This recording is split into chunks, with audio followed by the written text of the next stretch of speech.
Le mystère de la chambre jaune, chapitre 6, qui s'intitule « Au fond de la chenaille ». Nous arrivâmes au château, le vieux donjon se reliait à la partie du bâtiment entièrement refaite sous Louis XIV, par un autre corps de bâtiment moderne, style Viollet-le-Duc, où se trouvait l'entrée principale. Je n'avais encore rien vu d'aussi original, ni peut-être d'aussi laid, ni surtout d'aussi étrange en architecture que cet assemblage, bizarre de styles disparates. C'était monstrueux et captivant. En approchant, nous vîmes 2 gendarmes qui se promenaient devant une petite porte ouvrant sur le rez-de-chaussée du donjon. Nous apprîmes bientôt que, dans ce rez-de-chaussée, qui était autrefois une prison et qui servait maintenant de chambre de débarras, on avait enfermé les concierges monsieur et madame Bernier. Monsieur Robert Darzac nous fit entrer dans la partie moderne du château par une vaste porte qui protégeait une marquise.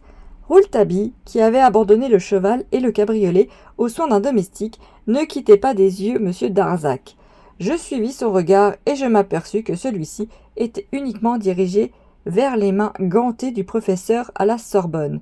Quand nous fûmes dans un petit salonnet, garni de meubles vieillots, monsieur Darzac se tourna vers Rouletabille et assez brusquement lui demanda « Parlez, que me voulez-vous » Le reporter répondit avec la même brusquerie « Vous serrez la main ». Darzac recula. Que signifie ? Évidemment, il avait compris ce que je comprenais alors, que mon ami le soupçonnait de l'abominable attentat. La trace de la main ensanglantée sur les murs de la chambre jaune lui apparut. Je regardais cet homme à la physionomie si hautaine, au regard si droit d'ordinaire, et qui se troublait en ce moment si étrangement, il tendit la main droite et me désignant. « Vous êtes l'ami de monsieur Sainclair, qui m'a rendu un service inespéré dans une juste cause. Monsieur, je ne vois pas pourquoi je vous refuserai la main. » Rouletabille ne prit pas cette main, il dit, mentant avec une audace sans pareille, « Monsieur, j'ai vécu quelques années en Russie, d'où j'ai rapporté cet usage de ne jamais serrer la main à quiconque ne se dégante pas. Je crus que le professeur en Sorbonne allait donner un libre cours à la fureur qui commençait à l'agiter. Mais au contraire d'un violent effort visible, il se calma, se déganta et présenta ses mains. Elles étaient nettes de toute cicatrice. « Êtes-vous satisfait ?»« Non, » répliqua Rouletabille. « Mon cher ami, fit-il en se tournant vers moi, je suis obligé de vous demander de nous laisser seuls un instant. » Je saluai et me retirai stupéfait de ce que je venais de voir et d'entendre, et ne comprenant pas que M. Robert Darzac n'eût point déjà jeté à la porte mon impertinent, mon injurieux, mon stupide ami, car à cette minute j'en voulais à Rouletabille de ces soupçons qui avaient abouti à cette scène inouïe des gants. Je me promenais environ 20 minutes devant le château, essayant de relier entre eux les différents événements de cette matinée, et, n'y parvenant pas, quelle était l'idée de Rouletabille ? Était-il possible que M. Robert Darzac lui apparût comme l'assassin ? Comment penser que cet homme, qui devait se marier dans quelques jours avec mademoiselle Stangerson, s'était introduit dans la chambre jaune pour assassiner sa fiancée ? Enfin, rien n'était venu m'apprendre comment l'assassin avait pu sortir de la chambre jaune. Et tant que ce mystère, qui me paraissait inexplicable, ne me serait pas expliqué, j'estimais, moi, qu'il était du devoir de tous de ne soupçonner personne. Enfin, que signifiait cette phrase insensée qui sonnait encore à mes oreilles ? Le presbytère n'a rien perdu de son charme, ni le jardin de son éclat. J'avais hâte de me retrouver seul avec Rouletabille pour le lui demander. À ce moment, le jeune homme sortit du château avec M. Robert Darzac. Chose extraordinaire, je vis au premier coup d'œil qu'ils étaient les meilleurs amis du monde. « Nous allons à la chambre jaune, me dit Rouletabille. Venez avec nous. Dites donc, cher ami, vous savez que je vous garde toute la journée. Nous déjeunons ensemble dans le pays. Vous déjeunerez avec moi ici, messieurs. » Non, merci, répliqua le jeune homme. Nous déjeunerons à l'auberge du donjon. Vous y serez très mal, vous n'y trouverez rien. Croyez-vous ? Moi, j'espère y trouver quelque chose, répliqua Rouletabille. Après déjeuner, nous retravaillerons, je ferai mon article, vous serez assez aimable pour me le porter à la rédaction. Et vous, vous ne revenez pas avec moi ? Non, je couche ici. Je me retournai vers Rouletabille, il parlait sérieusement, et M. Robert Darzac ne parut nullement étonné. Nous passions alors devant le donjon et nous entendîmes des gémissements. Rouletabille demanda « Pourquoi a-t-on arrêté ces gens-là ?»« C'est un peu de ma faute, dit M. Darzac. J'ai fait remarquer hier au juge d'instruction qu'il est inexplicable que les concierges aient eu le temps d'entendre les coups de revolver, de s'habiller, de parcourir l'espace assez grand qui sépare l'horloge du pavillon, tout cela en 2 minutes, car il ne s'est pas écoulé plus de 2 minutes entre les coups de revolver et le moment où ils ont été rencontrés par le père Jacques. Évidemment, c'est louche, acquiesce Rouletabille. Et ils étaient habillés ? Voilà ce qui est incroyable, ils étaient habillés entièrement, solidement et chaudement. Il ne manquait aucune pièce de leur costume. La femme était en sabots, mais l'homme avait ses souliers lacés. Or, ils ont déclaré s'être couchés, comme tous les soirs, à 9 heures. En arrivant ce matin, le juge d'instruction, qui s'était muni à Paris d'un revolver de même calibre que celui du crime, car il ne veut pas toucher au revolver-pièce à conviction, a fait tirer 2 coups de revolver par son greffier, dans la chambre jaune. Fenêtres et portes fermées, nous étions avec lui dans la loge des concierges. Nous n'avons rien entendu, on ne peut rien entendre, les concierges ont donc menti. Cela ne fait point de doute. Ils étaient prêts, ils étaient déjà dehors, non loin du pavillon. Ils attendaient quelque chose. Certes, on ne les accuse point d'être les auteurs de l'attentat, mais leur complicité n'est pas improbable. Monsieur de Marquet les a fait arrêter aussitôt. S'il avait été complice, dit Rouletabille, il serait arrivé débraillé. Ou plutôt, il ne serait pas arrivé du tout. Quand on se précipite dans les bras de la justice, avec sur soi tant de preuves de complicité, c'est qu'on n'est pas complice. Je ne crois pas aux complices dans cette affaire. Alors, pourquoi étaient-ils dehors à minuit ? Qu'ils le disent ! Ils ont certainement un intérêt à se taire. Il s'agit de savoir lequel.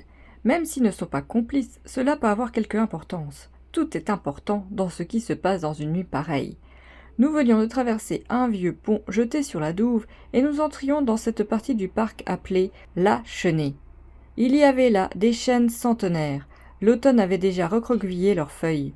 Jaunies et leurs hautes branches noires et serpentines semblaient d'affreuses chevelures.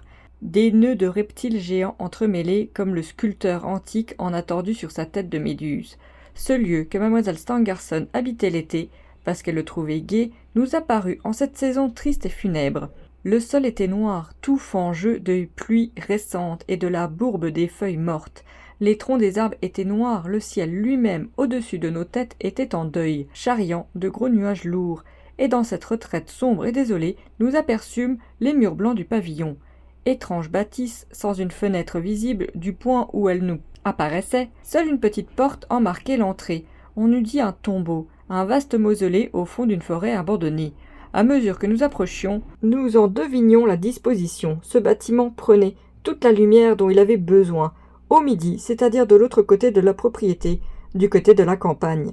La petite porte refermée sur le parc, monsieur et mademoiselle Stangerson devaient trouver là une prison idéale pour y vivre avec leurs travaux et leurs rêves. Je vais donner tout de suite, du reste, le plan de ce pavillon. Il n'y avait qu'un rez-de-chaussée où l'on accédait par quelques marches, et un grenier assez élevé qui ne nous occupera en aucune façon. C'est donc le plan du rez-de-chaussée, dans toute sa simplicité, que je soumets au lecteur.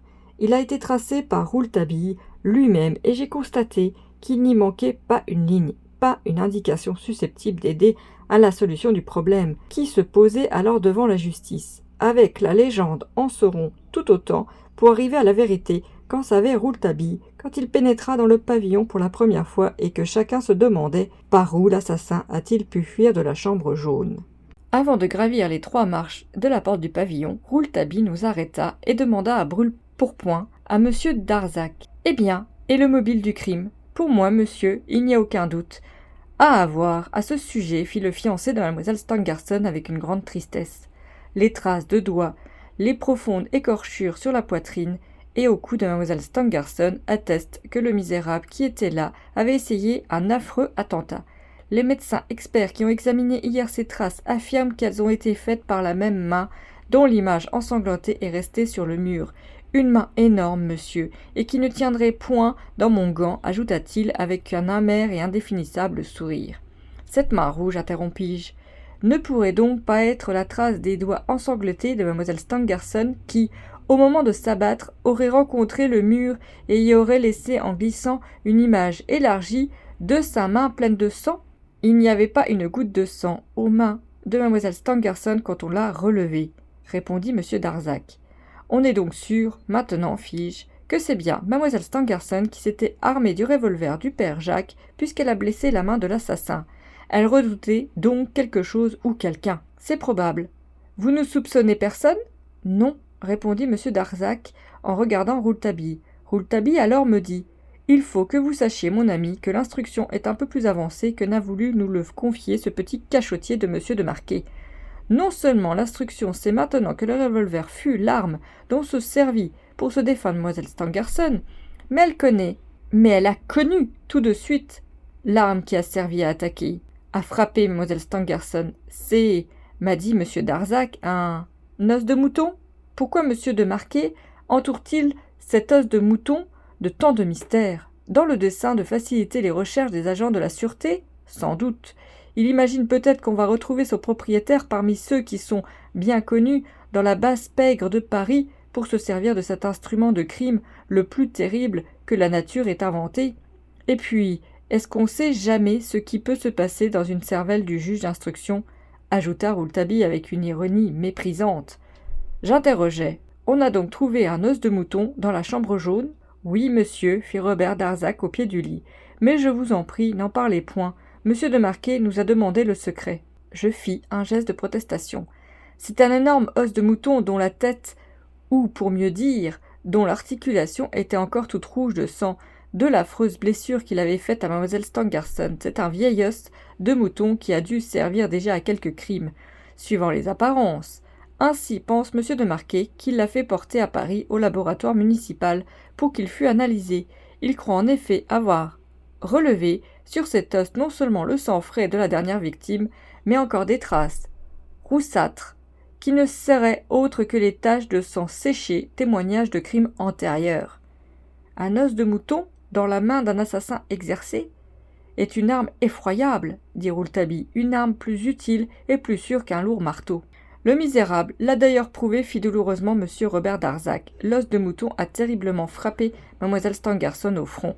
L'articulation de l'os de mouton s'adapte parfaitement à la blessure. Pour moi, cette blessure eût été mortelle si l'assassin n'avait été à demi arrêté dans le coup qu'il donnait par le revolver de Mme Stangerson. Blessé à la main, il lâchait son os de mouton et s'enfuyait. Malheureusement, le coup de l'os de mouton était parti et était déjà arrivé, et Mlle Stangerson était quasi assommée après avoir failli être étranglée.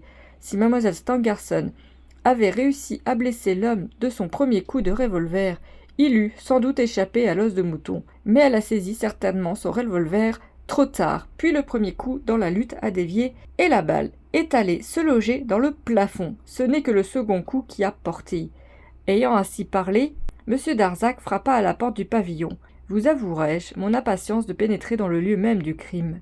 J'en tremblais, et malgré tout l'immense intérêt que comportait l'histoire de l'os de mouton, je bouillais de voir que notre conversation se prolongeait et que la porte du pavillon ne s'ouvrait pas. Enfin elle s'ouvrit. Un homme que je reconnus pour être le père Jacques était sur le seuil. Il me parut avoir la soixantaine bien sonnée, une longue barbe blanche, des cheveux blancs sur lequel il avait posé un béret basque, un complet de velours marron à côté usé, des sabots, l'air bougon, une figure assez rébarbative qui s'éclaira cependant dès qu'il aperçut M. Robert Darzac. « Des amis, fit simplement notre guide. Il n'y a personne au pavillon, père Jacques. Je ne dois laisser entrer personne, monsieur Robert. Mais bien sûr, la consigne n'est pas pour vous. Et pourquoi ? Ils ont vu tout ce qu'il y avait à voir, ces messieurs de la justice. Ils ont fait assez de dessins et des procès-verbaux. Pardon, monsieur Jacques, une question à vous toute autre chose, fit Rouletabille. Dites, jeune homme, et si je puis y répondre. Votre maîtresse portait-elle ce soir-là les cheveux en bandeau? Vous savez bien les cheveux en bandeau sur le front. Non, mon petit monsieur, ma maîtresse n'a jamais porté les cheveux en bandeau, comme vous dites, ni ce soir-là, ni les autres jours. Elle avait, comme toujours, les cheveux relevés de façon à ce qu'on pouvait voir son beau front, pur comme celui de l'enfant qui vient de naître. Rouletabille grogna et se mit aussitôt à inspecter la porte. Il se rendit compte de la fermeture automatique et constata que cette porte ne pouvait jamais rester ouverte et qu'il fallait une clé pour l'ouvrir. Puis nous entrâmes dans le vestibule, petite pièce assez claire pavée de carreaux rouges. « Ah, voici la fenêtre, dit Rouletabille, par laquelle l'assassin s'est sauvé. »« Qu'ils disent, monsieur, qu'ils disent. Mais s'il s'était sauvé par là, nous l'aurions bien vu, pour sûr. Nous sommes pas aveugles, ni M. Stangerson, ni moi, ni les concierges qu'ils ont mis en prison. Pourquoi qu'ils n'y mettent pas en prison, moi aussi à cause de mon revolver ?» Rouletabille avait déjà ouvert la fenêtre et examiné les volets. Il était fermé à l'heure du crime. Au loquet de fer, en dedans, fit le père Jacques. Et moi, je suis bien sûr que l'assassin a passé au travers. Il y a des taches de sang? Oui, tenez là, sur la pierre en dehors. Mais du sang de quoi? Ah, fit Rouletabille, on voit les pas, là, sur le chemin. La terre était très détrempée. Nous examinerons cela tout à l'heure. Des bêtises, interrompit le père Jacques. L'assassin n'a pas passé par là. Eh bien, par où? Est-ce que je sais? Rouletabille, voyant tout, flairait tout, il se mit à genoux et passa rapidement en revue les carreaux maculés du vestibule. Le père Jacques continuait. Ah, vous ne trouvez rien, mon petit monsieur. Ils n'ont rien trouvé. Et puis maintenant, c'est trop sale. Il est entré trop de gens. Ils veulent point que je lave le carreau. Mais, le jour du crime, j'avais lavé tout ça à grand eau. Moi, père Jacques. Et, si l'assassin avait passé par là avec ses ripatons, on l'aurait bien vu. Il a assez laissé la marque de ses godillots dans la chambre de mademoiselle. Rouletabille se releva et demanda « Quand avez-vous lavé ces dalles pour la dernière fois ?» Et il fixait le père Jacques d'un œil auquel rien n'échappe. « Mais dans la journée même du crime, je vous dis, vers les 5h30, pendant que mademoiselle et son père faisaient un tour de promenade, avant de dîner ici même, car ils ont dîné dans le laboratoire. Le lendemain, quand le juge est venu, il a pu voir toutes les traces des pas par terre, comme qui dirait de l'encre. C'est du papier blanc. Eh bien, ni dans le laboratoire, ni dans le vestibule, qui était propre comme un sous-neuf, on n'a retrouvé ces pas à l'homme. Puisqu'on les retrouve auprès de la fenêtre, dehors, il faudrait donc qu'il ait troué le plafond de la chambre jaune, qu'il ait passé par le grenier et qu'il ait troué le toit, et qu'il soit redescendu juste à la fenêtre du vestibule, en se laissant tomber. Eh bien, mais il n'y a pas de trou au plafond de la chambre jaune, ni dans mon grenier bien sûr. Alors vous voyez bien qu'on ne sait rien, mais rien de rien, et qu'on ne saura, ma foi, jamais rien. C'est un mystère du diable. Rouletabille se rejeta soudain à genoux, presque en face de la porte d'un petit lavatory, qui s'ouvrait au fond du vestibule. Il resta dans cette position au moins une minute. « Eh bien ?»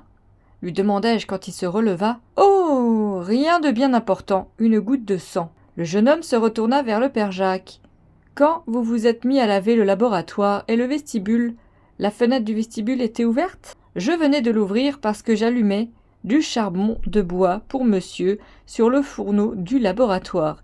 Et comme je l'avais allumé avec des journaux, il y a eu de la fumée.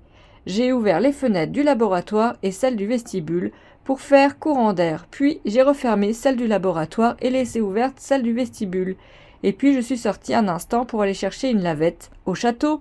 Et c'est en rentrant, comme je vous ai dit, vers 5h30, que je me suis mis à laver les dalles. Après avoir lavé, je suis reparti, laissant toujours la fenêtre du vestibule ouverte. Enfin, pour la dernière fois. Quand je suis rentré au pavillon, la fenêtre était fermée. Et monsieur et mademoiselle travaillaient déjà dans le laboratoire. Monsieur et mademoiselle Stangerson avaient sans doute fermé la fenêtre en entrant. Sans doute. Vous ne leur avez pas demandé? Non. Après un coup d'œil assidu au petit lavatory et à la cage de l'escalier qui conduisait au grenier, Rouletabille, pour qui nous semblions ne plus exister, pénétra dans le laboratoire. C'est, je l'avoue, avec une forte émotion que je lui suivis. Robert Darzac ne perdait pas un geste de mon ami. Quant à moi, mes yeux allèrent tout de suite à la porte de la chambre jaune. Elle était refermée ou plutôt poussée sur le laboratoire, car je constatai immédiatement qu'elle était à moitié défoncée et hors d'usage. Les efforts de ceux qui s'étaient rués sur elle au moment du drame l'avaient brisée. Mon jeune ami, qui menait sa besogne avec méthode, considérait, sans dire un mot, la pièce dans laquelle nous nous trouvions. Elle était vaste et bien éclairée. 2 grandes fenêtres, presque des baies, garnies de barreaux, prenaient jour sur l'immense campagne. Une trouée dans la forêt, une vue merveilleuse sur toute la vallée, sur la plaine jusqu'à la grande ville qui devait apparaître, là-bas, tout au bout, les jours de soleil. Mais aujourd'hui, il n'y avait que de la boue sur la terre, de la suie au ciel et du sang dans cette chambre. Tout un côté du laboratoire est occupé par une vaste cheminée, par des creusets, par des fours propres à toute expérience de chimie, des cornues, des instruments de physique un peu partout, des tables surchargées de fioles, de papier, de dossiers, une machine électrique, des piles, un appareil, me dit M. Robert Darzac, employé par le professeur Stangerson, pour démontrer la dissociation de la matière sous l'action de la lumière solaire, etc. Et, tout le long des murs, des armoires pleines ou armoires vitrines, laissant apercevoir des microscopes, des appareils photographiques spéciaux, une quantité incroyable de cristaux. Rouletabille avait le nez fourré dans la cheminée. Du bout du doigt, il fouillait dans les creusets. Tout d'un coup, il se redressa, tenant un petit morceau de papier à moitié consumé. Il vint à nous qui causions auprès d'une fenêtre et il dit « Conservez-nous cela, monsieur Darzac. » Je me penchai sur le bout de papier roussi que M. Darzac venait de prendre des mains de Rouletabille, et je le lus distinctement, ces seuls mots qui restaient lisibles. Presbytère, rien perdu, charme. Ni le jarre de son éclat. Et au-dessus, 23 octobre. 2 fois, depuis ce matin, ces mots insensés venaient me frapper, et pour la 2e fois, je vis qu'ils produisaient sur le professeur en Sorbonne le même effet foudroyant. Le premier soin de M. Darzac fut de regarder du côté du père Jacques, mais celui-ci ne nous avait pas vus, occupé qu'il était à l'autre fenêtre. Alors le fiancé de Mlle Stangerson ouvrit son portefeuille en tremblant, y serra le papier et soupira. Mon Dieu! Pendant ce temps, Rouletabille était monté dans la cheminée, c'est-à-dire que, debout sur le brick d'un fourneau, il considérait attentivement cette cheminée qui allait se rétrécissant et qui, à 50 cm au-dessus de sa tête, se fermait entièrement par des plaques de fer scellées dans la brique, laissant passer 3 tuyaux d'une quinzaine de centimètres de diamètre chacun. Impossible de passer par là, énonça le jeune homme en sautant dans le laboratoire. Du reste, s'il l'avait même tenté, toute cette ferraille serait par terre. Non, non, ce n'est pas de ce côté qu'il faut chercher. Rouletabille examina ensuite les meubles et ouvrit les portes d'armoire, puis se fit le tour des fenêtres qu'il déclara infranchissables et, infranchi, à la seconde fenêtre, il trouva le père Jacques en contemplation. « Eh bien, père Jacques, qu'est-ce que vous regardez par là ?»« Je regarde l'homme de la police qui ne cesse point de faire le tour de l'étang.